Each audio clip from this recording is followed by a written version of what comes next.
First, open Ideogram AI in your web browser and sign in to your account. Once you reach the main interface, take a moment to explore the different sections available to you. Ideogram AI is mainly designed for creating images from text prompts, and it is especially useful when you want to generate designs that include readable text.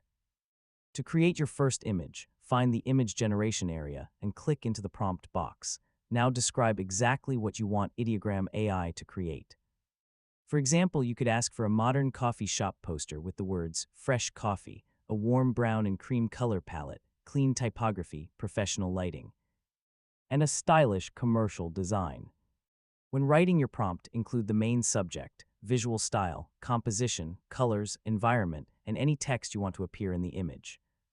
Next, review the available settings before generating your image. Depending on the current Ideogram AI interface and your account, you may be able to choose different models, aspect ratios, styles, or other generation options. Select the settings that match your project and start the generation process. After Ideogram AI finishes, you'll see the generated results. Take some time to compare them.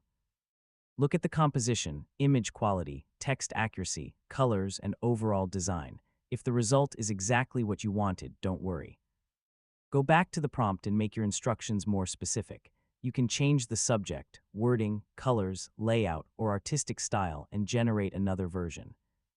Once you find an image you like, explore the available editing, remixing, or enhancement options if you want to make additional changes. Finally, save or download your finished creation using the available options.